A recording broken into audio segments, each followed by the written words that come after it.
Welcome everyone, book clubbers. I'm Megan, your host, and we are here with Dr. Ross Greene, and we're so excited to have you. My pleasure. Dr. Greene is a clinical psychologist with decades and decades of experience working with kids and doing all of the things, it seems like. He is a best-selling author of The Explosive Child. I know this is a favorite of so many. And Raising Human Beings. And then there's two other books I don't have, which is Lost at School and Lost and Found. I haven't read those yet, but I'm excited to.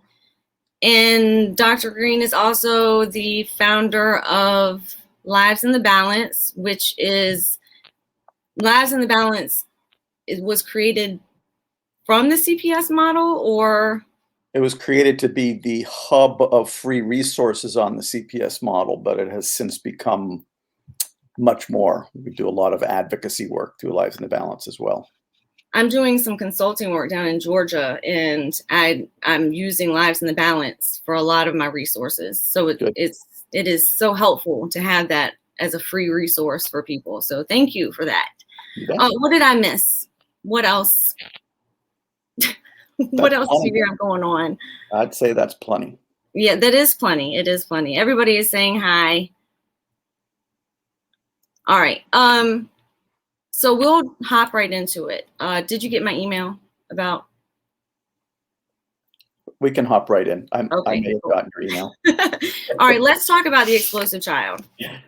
For those who have not read it, we have a lot of new parents in here. We have a lot of educators in here. Can you tell us about The Explosive Child and what it's all about, why you wrote it, all of the things?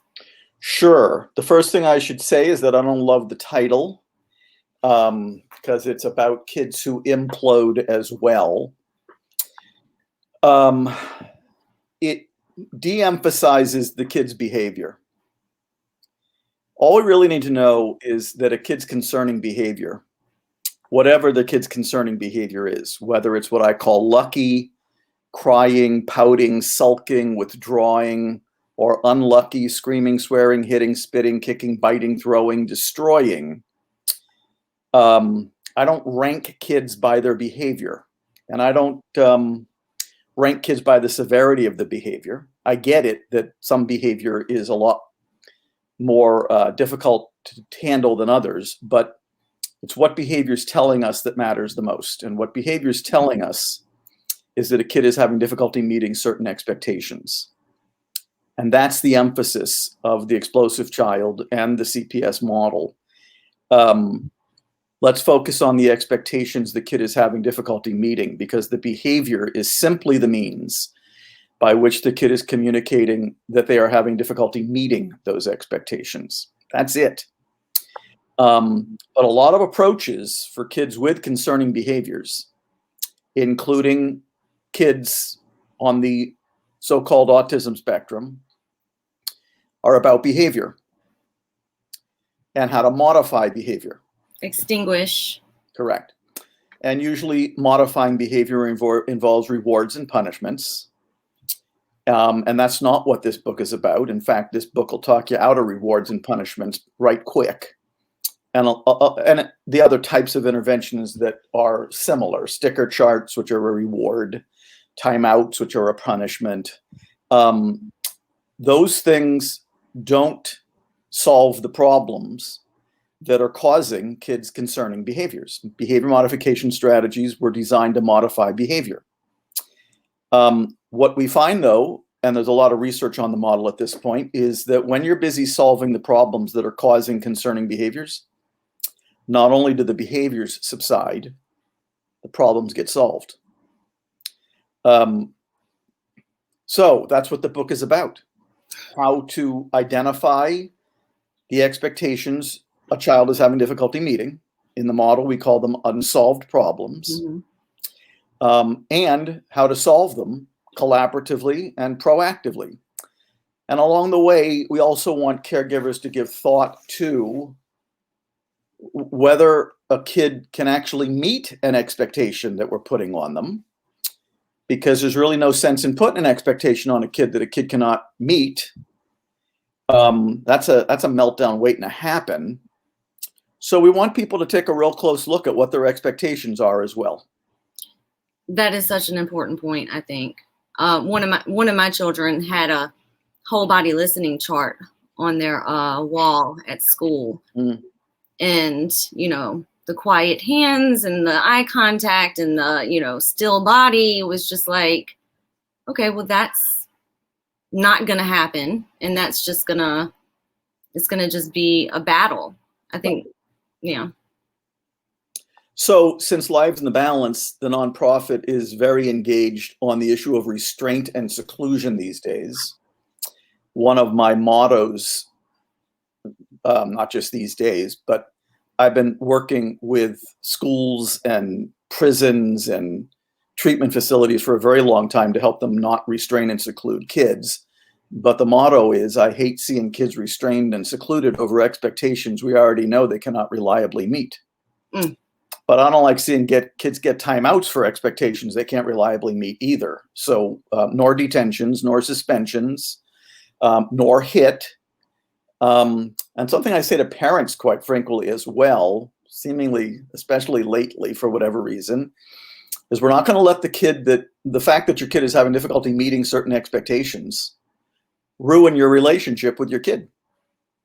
And in fact, your relationship with your kid is going to be central to someday your kid being able to meet those expectations. So let's not destroy your relationship with your kid just because your kid is having difficulty meeting certain expectations. Mm-hmm. All of that. Thank you for that. All of that's in The Explosive Child, but yeah. all of that's what I say outside of The Explosive Child every day.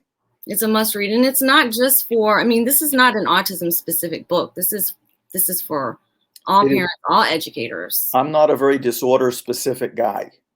I like that. I do. I'm a big fan of another book, and I talk about it all the time, and it's Mona's book. I know that y'all are similar in your approaches, and she says the same thing. I mean, you have to start with safety in your relationship, and it's so important. The child has to be able to trust you first. That you're not going to get them. Right. But a lot of the times when a kid is having difficulty meeting expectations and the kid is communicating that they're having difficulty meeting expectations in ways that are dangerous or just, not okay. There's no doubt that some of those ways are not okay, right? What's interesting is when kids communicate that they're having difficulty meeting expectations in ways that are lucky, crying, pouting, sulking, withdrawing, they often are met with empathy and nurturance and support. What's fascinating is that if they are communicating that they're having difficulty meeting expectations in those unlucky ways, they don't get met with empathy, nurturance, and support, even though the behavior is communicating the exact same thing. And that's why I tell people, I don't rank kids based on their behavior. The concerning behaviors are always communicating the exact same thing. I'm stuck. There's an expectation I'm having difficulty meeting. And this also explains why very popular interventions like ignoring make no sense. Ignoring would make sense if the reason a kid was exhibiting concerning behaviors is because they were seeking attention through their concerning behavior. Then you would ignore it to take the reinforcement out of it. But if that's wrong, and it is wrong, if the kid's behavior is really just communicating that there's an expectation the kid is having difficulty meeting, why would you ignore that? Well, I have a question for you on that. Go ahead. Why is it that whenever a child does behave in those unlucky ways, why do we automatically assume it's attention-seeking behavior? I mean, I've seen that on, I don't know how many IEPs that have been written on my kids. I mean, it's always attention-seeking, right? How do we get away from that? Well, that's what it always says on IEPs. It's bad habit, quite frankly, and it's old training. And the way you get away from it is there's a CPS flavored IEP on the Lives in a Balance website. And there's a CPS flavored functional behavior assessment on the Lives in a Balance website. We can change the paperwork. The true function of a child's concerning behavior is simply that it's communicating that the kid is having difficulty meeting certain expectations. That's the function. And what I tell educators frequently is if you complete the assessment tool that we use in this model, it's called the Assessment of Lagging Skills and Unsolved Problems. It's going to write your IEP for you. It's going to write your functional behavior assessment for you. All right, let's go to Raising Human Beings. Can you tell us about this book? Who's it for? All of the things about raising human beings. It's for all parents. So now you know that I don't really distinguish kids on the basis of their behavior. Yet there did seem to be a need for a book about kids with concerning behaviors because they are so misunderstood and mistreated. But there's also, and that the Raising Human Beings is my latest book, there was also a need for a book describing why you'd want to solve problems collaboratively with any old kid, even the ones who don't exhibit concerning behaviors. First of all kids have expectations they're having difficulty meeting. Even if it's not causing concerning behaviors, they still sometimes need our help solving problems. But it makes sense because they're kids, right? Even adults need help solving problems a lot of times, right? Totally. Yeah. It never ends. Right. Yeah, I mean, I'm taking my dog to a dog trainer over the weekend because I live in woods and my dog likes to disappear in the woods, but there's also coyotes in the woods. And I want my dog not to get eaten by a coyote. That would be helpful.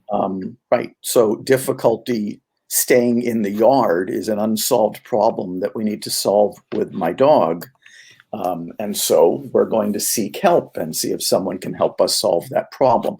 So it never ends, right? But there's another good reason to solve problems collaboratively and proactively, and that is to teach kids the skills that define the better side of human nature. Empathy, appreciating how one's behavior is affecting other people, taking another person's perspective, resolving disagreements without conflict, honesty. Turns out that those 3 steps that are involved in solving problems collaboratively also enhance those skills. And that's good for everybody. That's what that book's about. Amazing. Thank you for that. We have so many comments. Y'all, I see your comments. They're amazing. Don't. Oh, that's because I don't have the comments on. Now I see the There's comments. like a bajillion of them, and I see them all, and they are so amazing, and I appreciate all of this. The book club is amazing. We're so interactive here. And I love that everybody's on. I just, I can't get to all of them today. All right. I don't have the other 2 books here, but I want you to talk about Lost at School and Lost and Found. I'm really interested in reading them as a former educator / consultant for schools. Can you tell us about them? Both Lost at School and Lost and Found are about how you implement the CPS model in schools. Schools have a tendency, certainly not all of them, to be very punitive and exclusionary in their disciplinary practices. Yeah. And they need help too. There's a lot of kids with concerning behaviors in schools.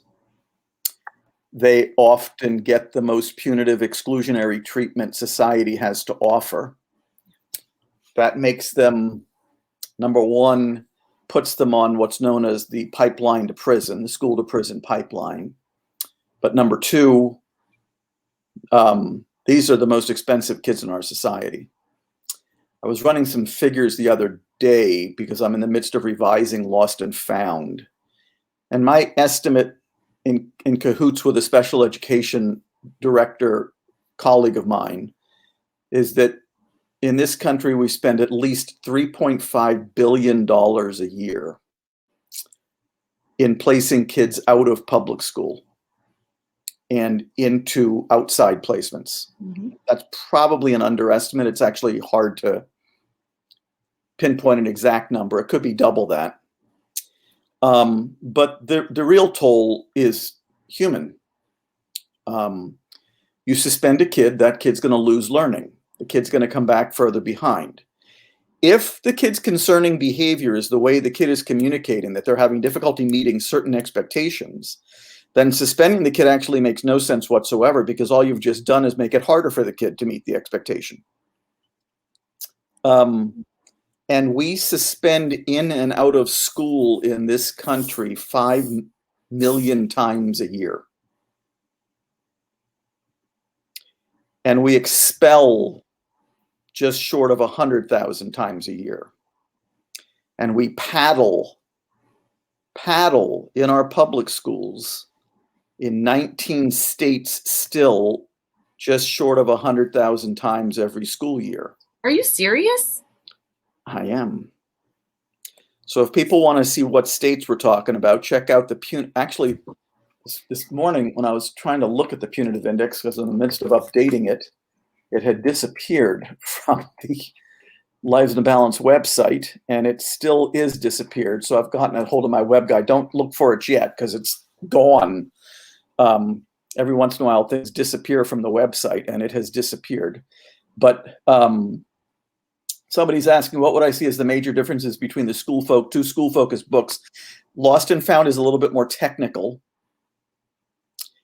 Lost at School has 50% of Lost at School is a running story. So I would say Lost at School is a very good beginning book to read to persuade people that this is the direction school discipline needs to head in. And Lost and Found gives a lot of the technical details that Lost at School would have been too thick if I'd have tried to include them. Like the how-to part, kind of. Well, the how-to is in Lost at School too. It's just even more detailed in Lost and Found.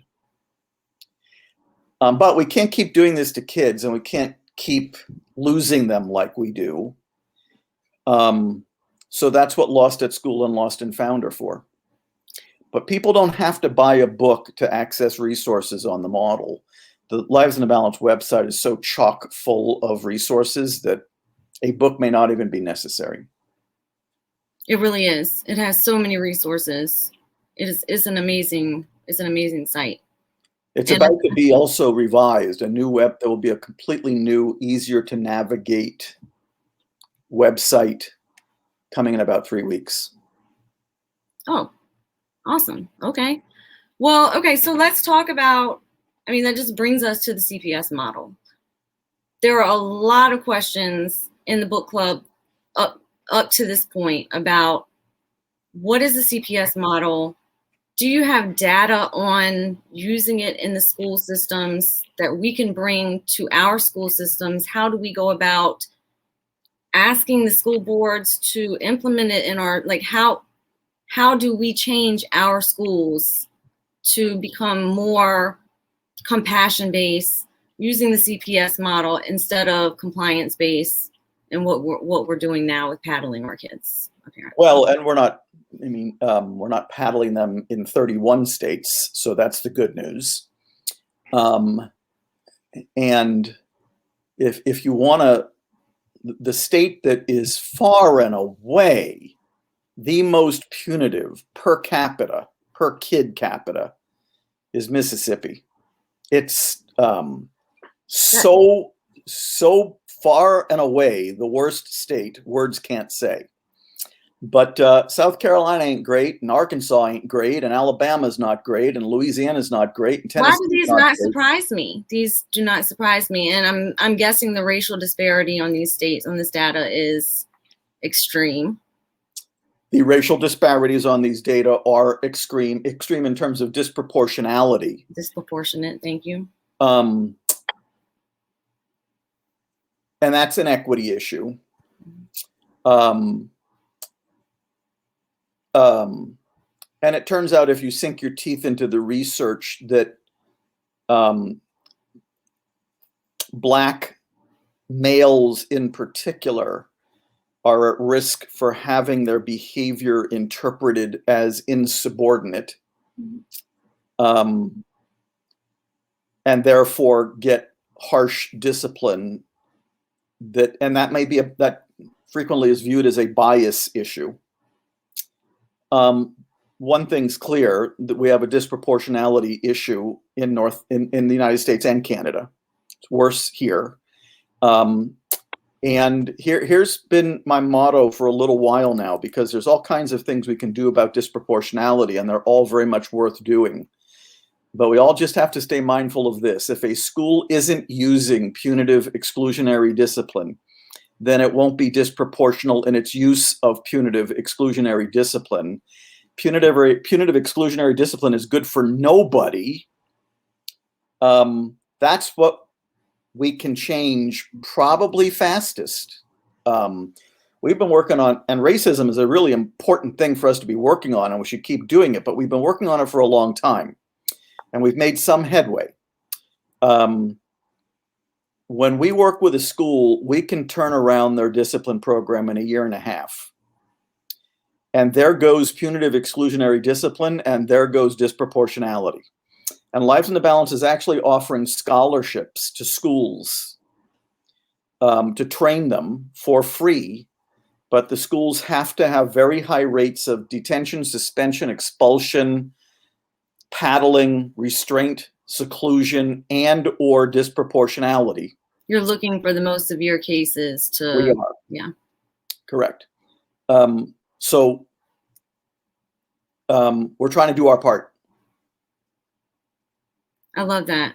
I love that. And so for those who are watching today, how can they help?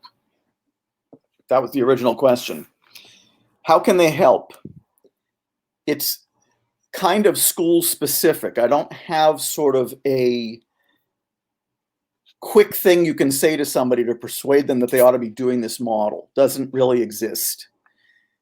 What does exist is trying to get a meeting with the person at the school who you think is going to be most receptive to your child's plight and most sympathetic to the need to do things differently. And so, get the lay of the land. So a school can do this just by school and not by district? It can. Is that what you're saying? Yeah. We work with entire districts. Somebody's asking, do these services exist for hospitals as well? Yes, we work with a lot of inpatient psychiatry units in residential facilities. We don't have scholarships for them, but we do work with a lot of treatment facilities as well. So you meet with the person in the school who you think is going to be most receptive, so they can give you the lay of the land, and so they can help you navigate what to do next. It would be easy for me to say you got to meet with the principal, but I don't know if the principal's that person. Right. Got to meet with the assistant. I don't know if the assistant principal's that person. Got to find that person who can give you the lay of the land and help you know what to do next. So that's why I hesitate. There's principals who would be extremely receptive, right? A lot of those are the ones that have implemented the model, right? There's principals who it's going to feel like a brick wall. Right. So important to meet with somebody in the building who we think is going to be most receptive, and then let's start planning from there. That's my best initial advice. And then they can go to Lives in the Balance to see how much the program costs. I mean, that's always the bottom line, though, isn't it? The cost of. Here's the interesting thing: they don't have to get help. They don't need our help to do it. A lot of schools choose to get our help to do it because we bring some added expertise to the mix. But what schools have to bring to the mix is energy and commitment. Yeah. There's a lot of schools that have done this all on their own, and they don't pay Lives in the Balance anything. I mean, when we train people, it's cheap because, first of all, we know schools don't have a ton of money. And secondly, it's not our vibe. This is not it's not the vibe of Lives in the Balance to cash in on the CPS model. I appreciate that. So it's not expensive and we keep it that way. But schools can do this all on their own. And the best, if a school wants to get started, they do a book study with Lost at School. That's the book they use. And many, many schools are using it. And Lost at School is being used these days in many teacher training programs. That's awesome. Very good development. Yeah. That is awesome. That's so awesome to hear. Now, somebody's asking me to contact them. I don't know how to, I'm not on Facebook. So if you want to contact me, just get on the Lives in the Balance website and go to the contact form and it'll find me. Okay, I wanted to go through some of the comments here. Somebody asked earlier if you could unpack a little bit about why you are not, you said something about you're not a diagnosis specific type of person. Can you elaborate on that a little bit? I could. Technically, if we look at the diagnostic criteria for the vast majority of childhood psychiatric disorders, what we're going to find is a long list of concerning behaviors. That's what we're going to find. Yeah. But since I don't treat concerning behaviors differently, since all concerning behaviors are communicating that a child is having difficulty meeting certain expectations, then what behavior it is doesn't really matter that much to me. And since psychiatric diagnoses in children are long lists of concerning behaviors, then the diagnosis wouldn't matter to me either.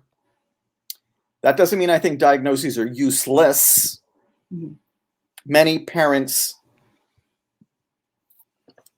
have felt great validation when they learn that their child meets criteria for a particular disorder because it validates their belief that there was something different about their child. Now, I guess my attitude is, if you thought there was something different about your child, you're probably right. Well, I don't know if people should have to go through what they have to go through to get a diagnosis, to get validation that there's something different about their child. Now, the response to that frequently is, yeah, but if my child needed special education services, then they would need a diagnosis. And then sometimes I do diagnose, right? If the diagnosis is still the gatekeeper on services and placement and funding, then I'll diagnose. I think it's obsolete to do things that way. But here's what's interesting. Remember that the raw material of the CPS model is lagging skills, which explain why the child is responding so poorly to life's problems and frustrations, and unsolved problems, which are the expectations that the child is having difficulty meeting. And I frequently refer to that information as the information that's been missing. Most parents that I work with, the kid already has a diagnosis, right? Maybe 8, right? Right. And the fact that the kid has wrong one, yeah, or maybe even it's not even accurate. I mean, in your view, it doesn't really matter, but it doesn't. The 8 diagnoses simply tell me that the kid is communicating that they're having difficulty meeting expectations in quite a range of ways, right? Yeah. That's what 8 diagnoses tell me. Now, what was I going to say? I lost my train of thought there. Sorry. I've been telling this story lately. I was speaking at a Autism conference in Denmark about 2 years ago. Even though I'm not very diagnostically oriented, somehow I get invited to speak at a lot of conferences that are about diagnoses. They're okay with it. And a mom raised her hand in my audience, and she said, I found my daughter's autism diagnosis to be very useful. And I said, fantastic. And then she said, but I think what you're saying is that my daughter's autism diagnosis really doesn't tell me what her specific lagging skills and unsolved problems are. I said, right. She pondered a bit further, and then she said, and I think what you're saying is that once I figure out what my daughter's lagging skills and unsolved problems are, I'm going to discover that her autism diagnosis wasn't telling me all that much. And I said, probably. That's the point. It's so true. I fought like so hard for my kids to get a diagnosis, thinking that it would just open all these doors. And what I found was that for services, it doesn't really, in my case, it really didn't open that many doors because everybody did their own evaluations anyway. And it was like, I don't know, you know, on their needs and whatever it was. And it wasn't what I thought it was going to be. That's for sure. The trend, and it's not moving very quickly yet, but the trend, there are some states and provinces that are moving in this direction, is to not have the psychiatric diagnosis be the gatekeeper on services and placement and funding, with the basic idea being, what a concept, let's just make sure every kid gets what they need. Now that's kind of cool. That is kind of cool. One of our participants is asking, curious if you have any ideas on how to implement CPS in the hospital setting. I'm a pediatric nurse. We've done it in a lot of hospitals. Yes, you're right. A lot of Plan A occurs with medical care. One of my children was on the receiving end of that care. What was fascinating was when my daughter was 1.5 years, the pediatrician asked if she'd had her first time out yet. And the pediatrician did not know who I was or my work. And so I looked at her and I said, why would she have gotten her first time out? And the pediatrician said, well, you know, just good parenting. Okay. So a little educating had to be done there. So you get the idea, right? There's in a lot of professions, not just education, not just mental health, people are still wearing old lenses based on old training. There's a lot of lens changing that needs to be done to help these kids better than we're helping them now. And are you on any advisory panels for like our med students who are coming up, and are like the people who are, I know that you said that Lost at School was being used in a lot of teacher education programs, but I mean, our doctors that are coming up are still, a lot of them are still learning that medical model. And yep, I'm not on any of the panels, but I know that number one, I speak at conferences of the American Academy of Pediatrics every once in a while. Just did a talk in Ontario for Canadian pediatricians and family physicians that will someday be posted on the Lives in the Balance website. So we get the word out as we can. The truth is, there is a pediatricians and family physicians section coming to the Lives in the Balance website just for pediatricians and family physicians. Awesome. That is awesome. And I can't wait to refer people there. We're trying. Okay, so I want to get my last question, and I have a final question for all of my guests, and I want to get it in before you have to go. So if you had one piece of advice to the parents or educators of a newly diagnosed autistic child, what would it be? A newly diagnosed autistic child. Or a child with those unlucky behaviors or lucky behaviors?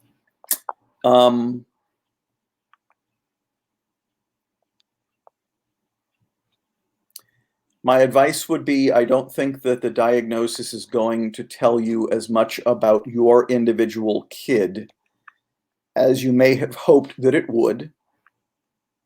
You may get something out of reading the vast resources that are now available on autism.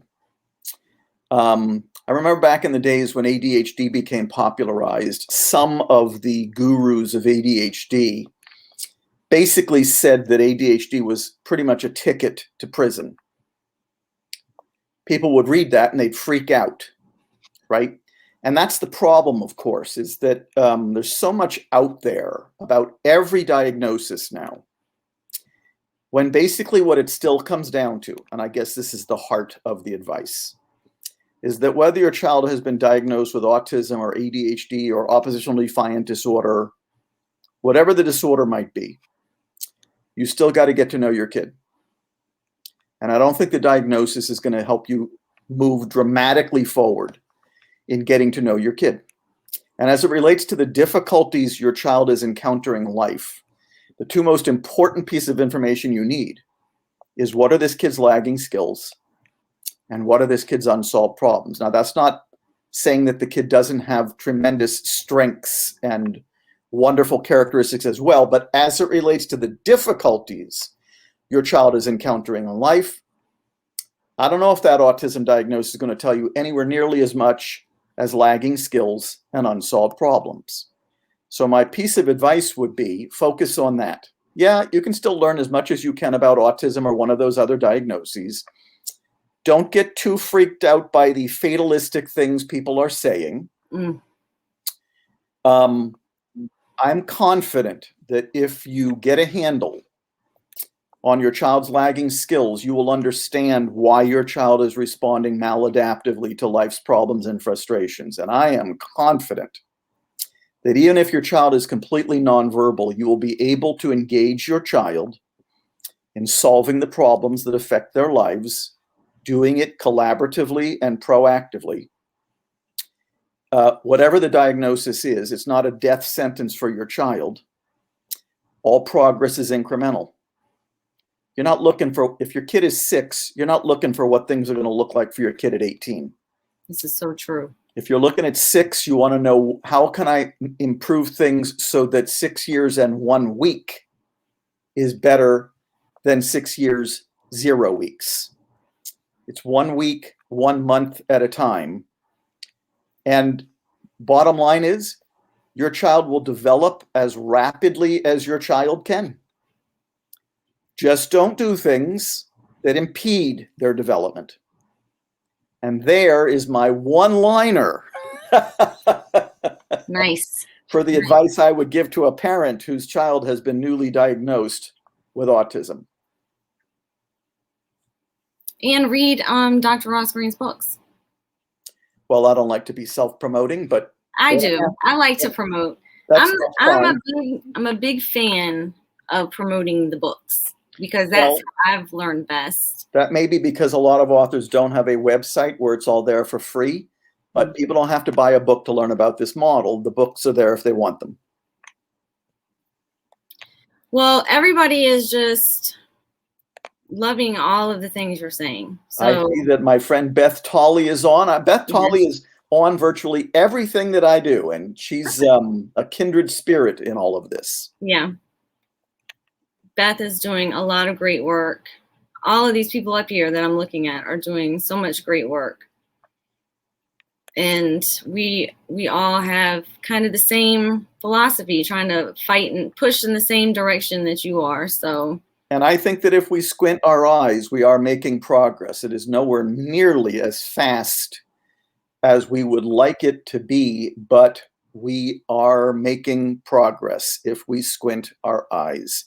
I think that we can begin now to envision the day that restraint and seclusion will be viewed as the obsolete practices that they are in our schools.